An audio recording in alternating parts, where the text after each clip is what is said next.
It's been a hell of a year for Mark Neeld, both on and off the field with the D's. AFL Insider earlier in the week caught up with the first-year Demons coach.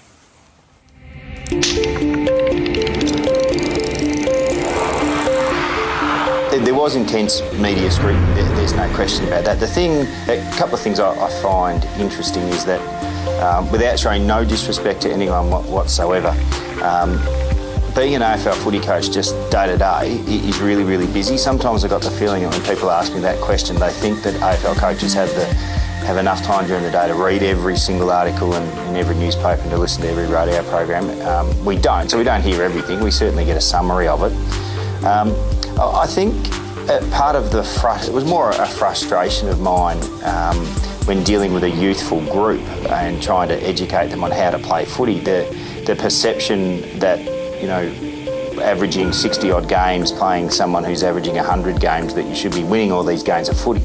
And there's 150 years of AFL, VFL history that says, well, that's probably not going to happen, but it was about educating the players. And I don't buy into the hysteria type of stuff, and I know that that can be great for people to watch and read. But I'm one to, we've got a plan, got a strategy. We know what we're doing and what that's going to look like. I'm more just into footy, the game, and I don't think there's a lot of that reported about the actual game. But that's okay. Everyone's got their role to play.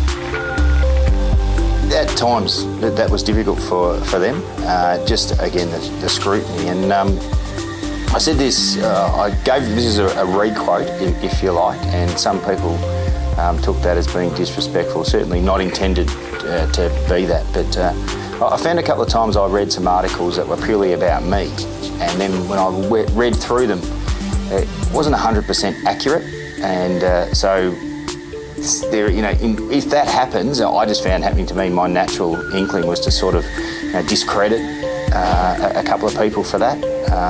So the kids found that a little bit frustrating, and but again, that's just life as AFL. Just keep going forward.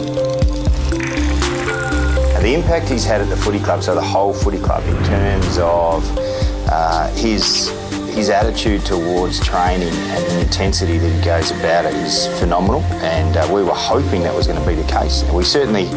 We had Jade Rawlings, as a member of our coaching staff, was involved coaching Mitch for the last couple of years, and he certainly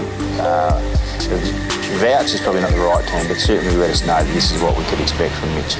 And the players voted him into a leadership group on the back of one pre-season. That goes somewhat to attest to the presence that he was around the club. And what Mitch did for us on the field is the reason that we went so hard for him in trade week last week, when it was obvious that there might have been an issue with Brisbane and another club getting a deal done, and we were able to get in there.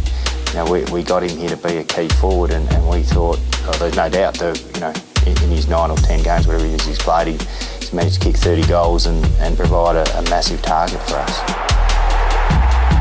Well, we're the same as most clubs. We're trying to get a feel for what free agency looks like. We know now that, so with free agency, that's the third component, if you like, to try and reshape a list, along with trading and drafting. We need to make sure the discussions we're having are making sure we're getting the right balance between more youth and some experience. If the right player was there to suit our role that we need him to play, and he was an experienced player, we'd probably jump at that.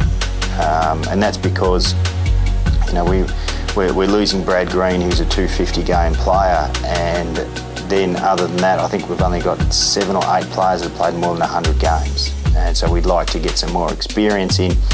But it's not just for any player, 130 games or plus. It'd have to be the one that would suit our role. So I have a bit of a look there, and we'll be, again, those early draft picks. There's some quality players in especially in the first round of this draft. So it'd have to be a particularly good deal for us to give up one of those picks. Travis Cloak, big Collingwood forward. No, look, I don't feel comfortable talking about other players from other clubs, but I have, and that was another one.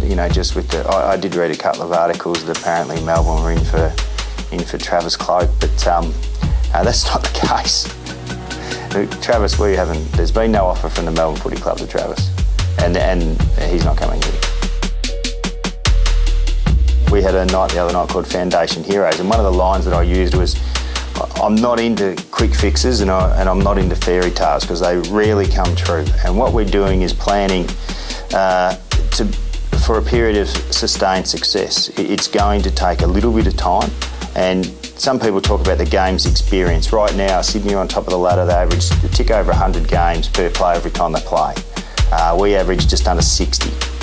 So what the thing is there, that's a couple of years' experience in 22 positions, which is, your training, your conditioning, all those types of things. Free agency, we might be able to get that games average up a little bit. But the thing to remember, it's not just about an extra 40 games per player. It's 40 well-played games, well-coached games, and getting the work ethic in. So I think that time frame is probably realistic, and there's been some really good benchmarks to go off in the past. Big fan of other coaches and how they go about it, not necessarily from our code, but if you look recently the way that Damien Hardwick's starting to build Richmond, and he started 3 years ago, the way that Alistair Clarkson went about it when he commenced at Hawthorn, and that type of time frame is something that we'd be working towards. We realise that gone are the days where there are miraculous fixes, and you just need to make sure we're putting the building blocks in place, which we believe we are.